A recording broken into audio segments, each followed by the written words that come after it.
President Donald Trump ਹੁਣੀ ਪਹਿਲੀ ਵਾਰੀ ਅਫੋਰਡੇਬਿਲਟੀ ਨੂੰ ਲੈ ਕੇ ਪੈਂਸਿਲਵੇਨੀਆ ਦੇ ਵਿੱਚ ਉਹਨਾਂ ਨੇ ਇੱਕ ਮੀਟਿੰਗ ਕੀਤੀ ਹੈਗੀ ਆ।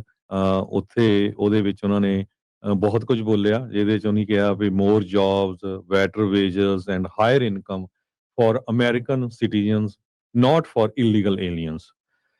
ਸੋ ਇਹਦੇ ਵਿੱਚ ਉਹਨੇ ਇਹ ਕਿਹਾ ਵੀ 50 ਸਾਲਾਂ ਦੇ ਇਤਿਹਾਸ ਦੇ ਵਿੱਚ ਹੁਣ ਰਿਵਰਸ ਮਾਈਗ੍ਰੇਸ਼ਨ ਹੋ ਰਹੀ ਆ, ਜਿਹਦਾ ਮਤਲਬ ਇਹ ਆ ਵੀ ਤੁਹਾਨੂੰ ਬਹੁਤ ਸਾਰੀਆਂ ਨੌਕਰੀਆਂ ਮਿਲਣਗੀਆਂ, ਤੁਹਾਡੀਆਂ ਤਨਖਾਹਾਂ ਬਹੁਤ ਜ਼ਿਆਦਾ ਹੋਊਗੀਆਂ ਤੇ ਇਨਕਮ ਜਿਹੜੇ ਅਮਰੀਕਨ ਸਿਟੀਜ਼ਨਸ ਆ ਉਹਨਾਂ ਦੀ ਜ਼ਿਆਦਾ ਹੋਊਗੀ, ਨਾ ਕਿ ਇਲੀਗਲ ਏਲੀਅਨਸ ਦੀ। ਕਹਿੰਦੇ ਵੀ they are not even trying to come now, ਕਿਉਂਕਿ ਹੁਣ ਉਹ ਜਾਣਦੇ ਆ ਵੀ ਇੱਥੋਂ ਜਾ ਨਹੀਂ ਹੋਣਾ। ਇਹ ਪ੍ਰੈਜ਼ੀਡੈਂਟ ਡੋਨਲਡ ਟਰੰਪ ਹੋਣੀ ਜਿਹੜੀ ਸਟੇਟਮੈਂਟ ਜਾਰੀ ਕੀਤੀ ਹੈਗੀ ਆ। ਪਰ ਇਹ ਸਾਰੇ ਕਾਸੇ ਦਾ ਜਿਹੜਾ ਭਾਂਡਾ ਆ ਉਹ ਇਮੀਗ੍ਰੈਂਟ ਤੇ ਹੀ ਜਿਹੜਾ ਸਿੱਟਦੇ ਰਹੇ ਹੈਗੇ ਆ। ਆਪਾਂ ਅਮਰੀਕਾ 'ਚ ਹੁਣ ਦੇਖਦੇ ਹਾਂ, ਪਹਿਲਾਂ ਇਲੀਗਲ ਕ੍ਰਿਮੀਨਲ ਏਲੀਅਨ ਤੋਂ ਲੈ ਕੇ ਫਿਰ ਇਲੀਗਲ ਏਲੀਅਨਸ ਤੇ ਹੁਣ ਜਿਹੜੇ ਪਰਮਾਨੈਂਟ ਜਿਹੜੇ ਲੋਕ ਰਹਿ ਵੀ ਰਹੇ ਆ ਉਹਨਾਂ ਦੇ ਉੱਤੇ ਵੀ ਜਿਹੜਾ ਇੱਕ ਤਰ੍ਹਾਂ ਦੇ ਨਾਲ ਉਹਨਾਂ ਦੀ ਆਵਾਜ਼ ਜਿਹੜੀ ਆ ਉਸ ਐਡਮਿਨਿਸਟ੍ਰੇਸ਼ਨ ਦੀ ਆਣੀ ਸ਼ੁਰੂ ਹੋ ਗਈ ਹੈਗੀ ਆ। ਟਰੰਪ ਹੋਣਾ ਨੇ ਇੱਥੋਂ ਤੱਕ ਕਹਿ ਦਿੱਤਾ ਵੀ ਜਿਹੜੀ ਇਲਹਾਨ ਉਮਾਰ ਆ, ਚਾਹੇ ਤੁਸੀਂ ਉਹਦੇ ਨਾਲ ਐਗਰੀ ਕਰਦੇ ਹੋ ਜਾਂ ਨਾ ਕਰੋ, ਵੀ ਜਿਹੜੀ ਛੋਟੀ ਜਿਹੀ ਟਰਬਨ ਵਾਲੀ ਹੁੰਦੀ ਆ ਉਹ ਬਸ ਸਾਨੂੰ ਕ੍ਰਿਟੀਸਾਈਜ਼ ਕਰਦੀ ਰਹਿੰਦੀ ਆ। ਸੋ ਹੁਣ ਇੱਥੋਂ ਦੇਖੋ ਵੀ ਜਿਹੜੇ ਉਹਨਾਂ ਦੇ ਸਪੋਰਟਰਸ ਆ ਉਹਨਾਂ ਦੇ ਉੱਤੇ ਜਿਹੜਾ ਕੀ ਅਸਰ ਪਊਗਾ। ਸੋ ਪਿਛਲੇ ਦਿਨਾਂ ਦੇ ਵਿੱਚ ਦੋ ਕਮਿਊਨਿਟੀਜ਼ ਨੂੰ ਕਾਫੀ ਜ਼ਿਆਦਾ ਜਿਹੜਾ ਟਾਰਗੇਟ ਕੀਤਾ ਜਾ ਰਿਹਾ ਹੈਗਾ। ਇੱਕ ਅਫਗਾਨਿਸਤਾਨ ਦੀ ਜਿਹੜੀ ਕਮਿਊਨਿਟੀ ਆ, ਉਹਨਾਂ ਦੇ ਇੱਕ ਬੰਦੇ ਨੇ ਜਿਹੜਾ ਬਹੁਤ ਬੇਵਕੂਫੀ ਵਾਲਾ ਕੰਮ ਕੀਤਾ ਸੀ, ਜਿਹੜੀ ਗੋਲੀ ਚਲਾ ਕੇ ਇੱਕ ਨੈਸ਼ਨਲ ਗਾਰਡ ਨੂੰ ਮਾਰ ਦਿੱਤਾ ਸੀ। ਤੇ ਦੂਸਰਾ ਜਿਹੜਾ ਆ ਸੋਮਾਲੀਅਨ ਕਮਿਊਨਿਟੀ ਹੈਗੀ ਆ। ਸੋ ਹੌਲੀ-ਹੌਲੀ ਉਸ ਤੋਂ ਪਹਿਲਾਂ H1B ਵੀਜ਼ੇ ਨੂੰ ਲੈ ਕੇ ਫਿਰ ਟਰੱਕਿੰਗ ਵਾਲੇ ਇਸ਼ੂ ਨੂੰ ਲੈ ਕੇ ਤੁਸੀਂ ਹੁਣ ਦੇਖ ਹੀ ਸਕਦੇ ਆ ਵੀ ਕਿੱਧਰ ਨੂੰ ਜਿਹੜਾ ਆ ਅਮਰੀਕਾ ਜਾ ਰਿਹਾ ਹੈਗਾ। ਹਰ ਇੱਕ ਨੂੰ ਪਤਾ ਵੀ ਅੱਜ ਦੀ ਡੇਟ 'ਚ ਇਨਫਲੇਸ਼ਨ ਬਹੁਤ ਜ਼ਿਆਦੇ ਆ। ਹਾਂ, ਇੱਕ ਗੱਲ ਜ਼ਰੂਰ ਆ ਵੀ ਜਿੱਥੇ ਕ੍ਰੈਡਿਟ ਦੇਣਾ ਬਣਦਾ, ਗੈਸ ਤੇ ਆਪਾਂ ਦੇ ਸਕਦੇ ਆ ਕ੍ਰੈਡਿਟ। ਆਪਾਂ ਦੇਖ ਰਹੇ ਹਾਂ ਵੀ ਕੈਲੀਫੋਰਨੀਆ 'ਚ ਗੈਸ ਦੀਆਂ ਪ੍ਰਾਈਸਿਸ ਘਟੀਆਂ ਆ, ਸ਼ਾਇਦ ਬਾਕੀ USA 'ਚ ਜ਼ਿਆਦਾ ਘਟੀਆਂ ਹੋਣਗੀਆਂ, ਕੈਲੀਫੋਰਨੀਆ 'ਚ ਟੈਕਸ ਜ਼ਿਆਦੇ ਆ।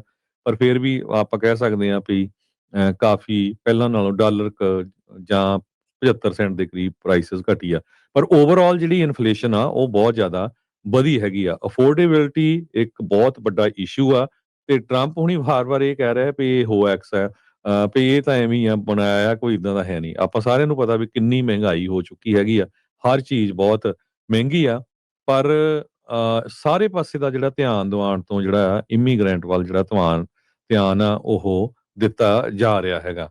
ਉਹਨਾਂ ਨੇ ਕਿਹਾ ਵੀ ਜਿਹੜੇ ਬਹੁਤ ਰੋਂਗ ਸ਼ਬਦ ਯੂਜ਼ ਕੀਤਾ ਵੀ ਇਹਨਾਂ ਕੰਟਰੀਆਂ ਤੋਂ, ਐਸੋਲ ਕੰਟਰੀਆਂ ਤੋਂ ਕਾਹਦੇ ਲੋਕ ਜਿਹੜੇ ਆ ਅਮਰੀਕਾ ਆਉਂਦੇ ਆ, ਵੀ ਸਵੀਡਨ, ਨਾਰਵੇ ਜਾਂ ਨੀਦਰਲੈਂਡ ਇਹਨਾਂ ਕੰਟਰੀਆਂ ਤੋਂ ਕਿਉਂ ਨਹੀਂ ਆਉਂਦੇ।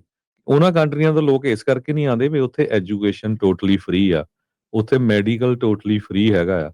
ਸੋ ਹੋਰ ਬਹੁਤ ਸਾਰੇ ਬੈਨੀਫਿਟਸ ਆ ਜੋ ਅਮਰੀਕਾ ਦੇ ਵਿੱਚ ਨਹੀਂ ਹੈਗੇ। ਇਸ ਕਰਕੇ ਉਹਨਾਂ ਮੁਲਕਾਂ ਤੋਂ ਲੋਕ ਇੱਥੇ ਐਜ਼ ਏ ਇਮੀਗ੍ਰੈਂਟ ਨਹੀਂ ਆਉਂਦੇ ਹੈਗੇ। ਜੀ।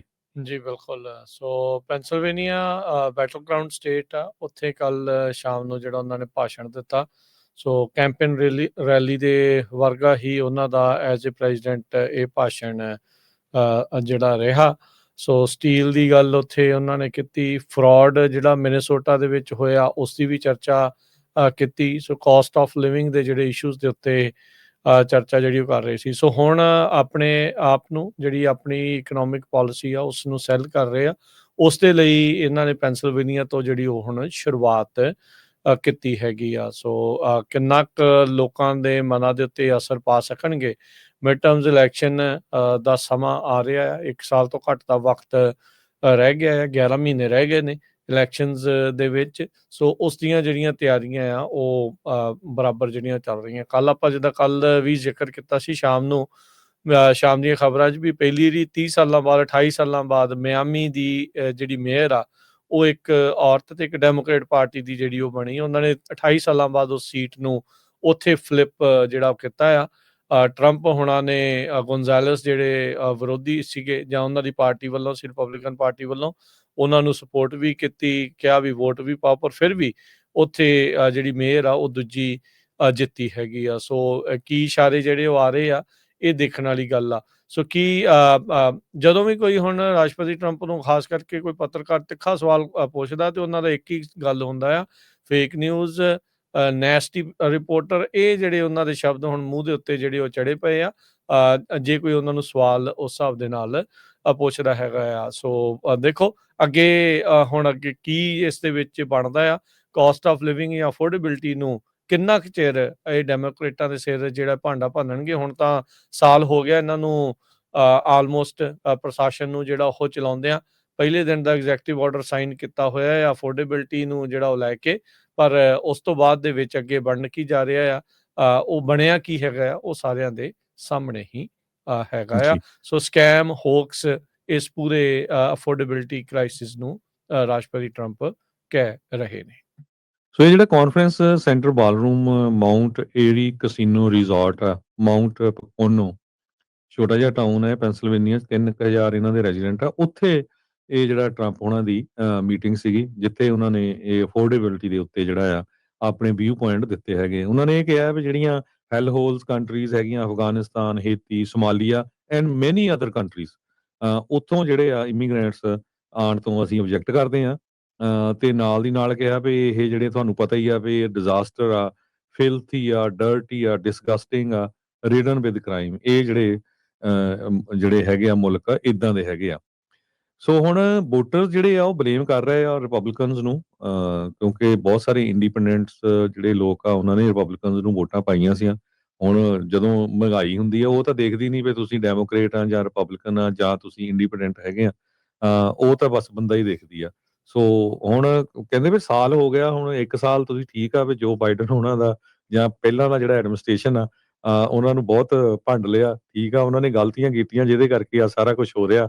ਪਰ ਹੁਣ ਆਪਣਾ ਵੀ ਤੁਸੀਂ ਦੱਸੋ ਨਾ ਕਿਸ ਹਿਸਾਬ ਦੇ ਨਾਲ ਜਿਹੜੀਆਂ ਗਰੋਸਰੀ, ਯੂਟਿਲਿਟੀ ਤੇ ਹਾਊਸਿੰਗ ਬਿਲਸ ਉਹ ਕਿੰਨੇ ਜ਼ਿਆਦਾ ਜਿਹੜੇ ਉੱਪਰ ਚੱਲ ਗਏ ਹੈਗੇ ਆ। ਸੋ ਜਿਹੜੀ ਅਫੋਰਡੇਬਿਲਿਟੀ ਆ ਬਹੁਤ ਜ਼ਿਆਦਾ ਜਿਹੜੀ ਹਾਈ ਔਖੀ ਹੋਈ ਹੈਗੀ ਆ ਹਰ ਇੱਕ ਦੇ ਲਈ।